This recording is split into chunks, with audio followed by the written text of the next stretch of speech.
Utterances by Senator Edwin Sifuna MP were made while the Senator was making his contribution on the motion for the President's address to Parliament pursuant to Article 132(1)(c) and 247 of the Constitution.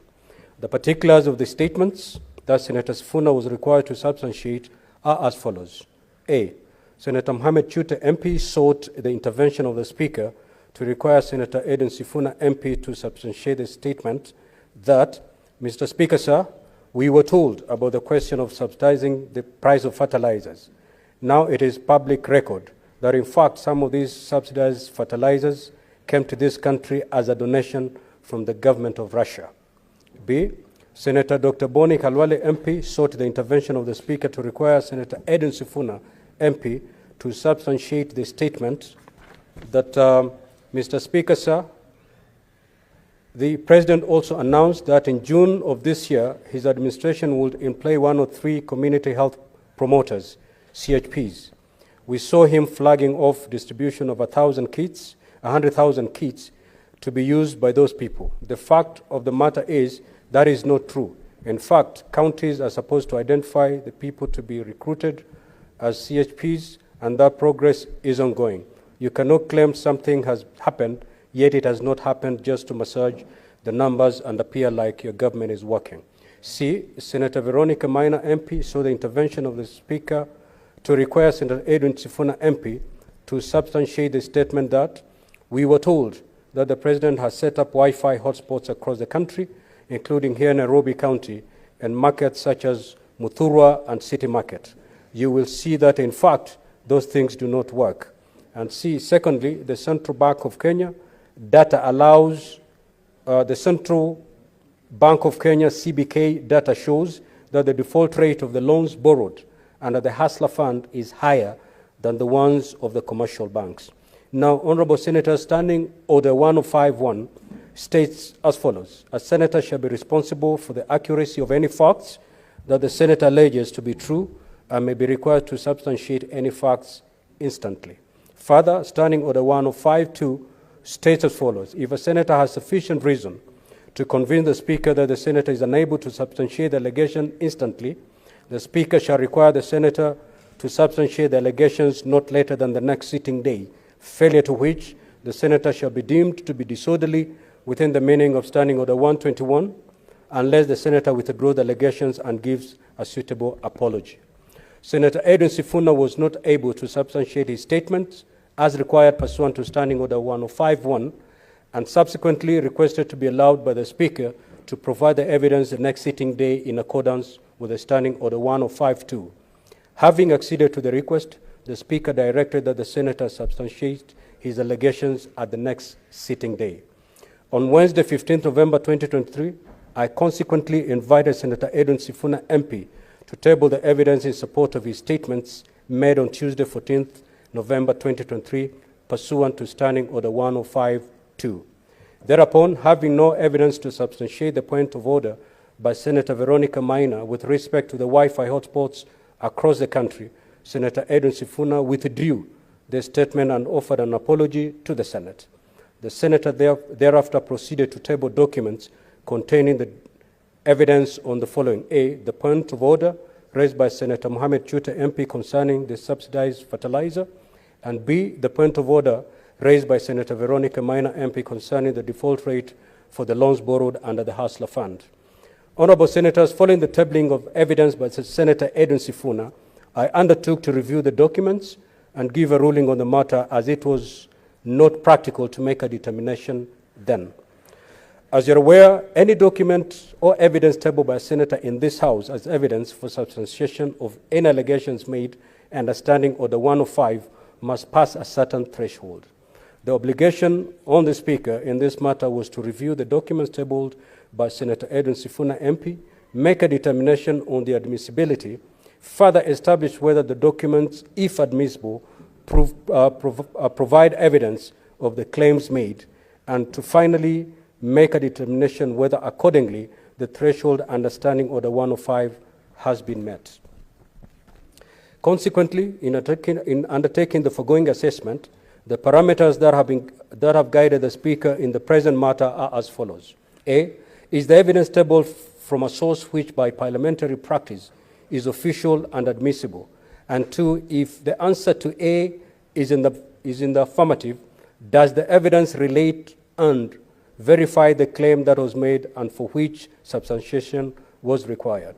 Now, honorable senators, with respect to the first parameter, which is whether the evidence provided is from a source which by parliamentary practice is official and admissible, a review of the contents of the documents provided by Senator Sifuna indicates that the senator tabled the following documents. One, a copy of an image of a post on the Russian embassy in Kenya's social media X, formerly Twitter, dated 3rd August 2023, and a copy of an article from the Standard newspaper dated 1st June 2023, indicating that the government of Kenya had received 34 tons of fertilizer from the Russian government. Two, a copy of an undated article from the Star newspaper indicating that the average rate of birth rate in Kenya had hit an almost 2 decades high of 15%.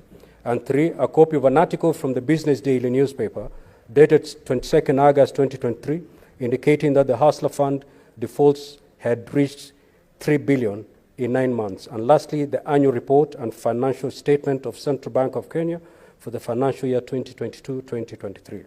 Now, honorable senators, as you are aware, established practice in Parliament of Kenya and in comparative jurisdictions is that extracts from newspapers may not be tabled as evidence for substantiation of claims. This is buttressed at Standing Orders 55.1, which in respect to statements provide, and I quote, the facts on which a request for statements is based may be set briefly, but extracts from newspaper and other media or quotations from speeches shall not be admissible. Consequently, and in accordance with the established parliamentary practice, the newspaper extracts from the Standard, the Star, and the Business Daily newspapers as tabled by Senator Edwin Sifuna MP are inadmissible for purposes of substantiating any claim made. The other document tabled was a copy of an image of a post on the Russian embassy in Kenya's social media platform X, formerly Twitter. This document appears to be an image taken of the verified official X account of the Russian embassy in Kenya, posted at 8:07 hours on the 3rd of August 2023. There is no evidence to suggest the contrary, and this document is accordingly admissible. The final document tabled was the annual report on financial statements of Central Bank of Kenya for the financial year 2020-2023. This is an official publication of a government agency and is therefore admissible. Honorable senators, the second parameter is whether the evidence table relates to and verifies the claim that was made and for which substantiation was required. With respect to the copy of an image of a post on the Russian embassy in Kenya's social media platform X, the senator tabled this document seeking to substantiate the following statement. Mr. Speaker, sir, we were told about the question of subsidizing the price of fertilizers. Now it is public record that in fact some of these subsidized fertilizers came to this country as a donation from the government of Russia. The post from the Russian embassy X platform states as follows: more than 34 tons of fertilizer donated to Kenya by the Russian Uralkali group are now being reformulated to produce 100,000 and 200 tons of fertilizer. This will help Kenya a lot to get a good harvest this year. Now, honorable senators, while it is clear that there was a donation of fertilizer from the Russian government to Kenya, no nexus is shown between that donation referred to and the subsidized fertilizer as alleged by Senator Sifuna. To meet the test of substantiation, Senator Sifuna needed to show the link between the donation and the subsidized fertilizer. He has not. The final document tabled was the annual report and financial statement of the Central Bank of Kenya for financial year 2020-2023. This document indicates the financial position and performance of the banking industry in Kenya. It was presumably presented to buttress the contents of the newspaper articles in support of the allegation that the default rate of the Hustler Fund was higher than that of the commercial banks. Needless to say, the purported substantiation by use of newspaper articles having been disallowed, this supporting document similarly collapses. In any case, I see no connection, no reference made to the Hustler Fund, and any comparison between the Hustler Fund and the regular commercial lenders in the central bank report. Honorable Senators, accordingly, I find and rule as follows. In respect of the challenge by Senator Mohamed Chute, MP, to substantiate the claim relating to fertilizer, Senator Edwin Sifuna, MP, has tabled evidence to show that indeed some fertilizer was donated to this country, but has failed to establish any link between that donation and the subsidized fertilizer. Therefore, this claim has not been substantiated.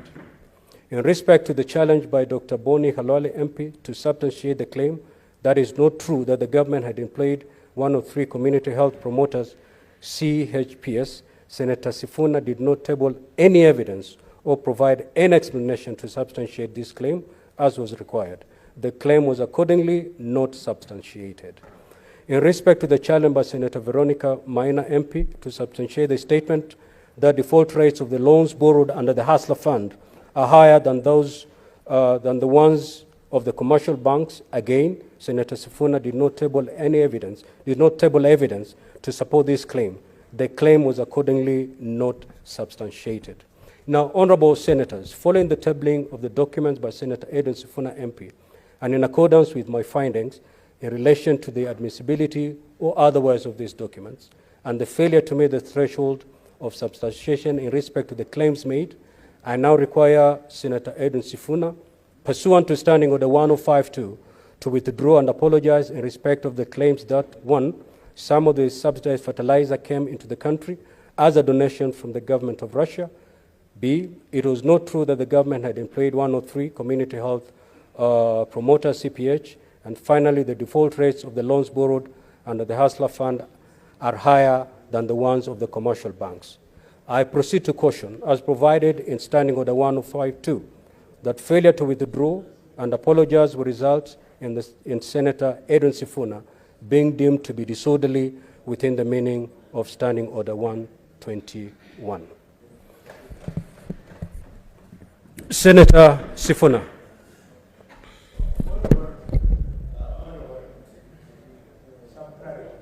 Senator Sifuna. Mr. Speaker, this is a hill that I am determined to die on. My conviction is right. My conscience is clear. I refuse to withdraw or apologize for any of those sentiments because they are the truth.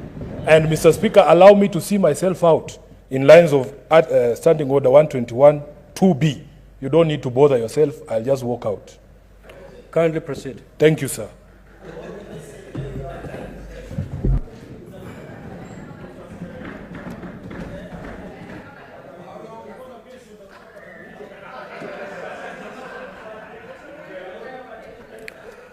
Order, honorable senators.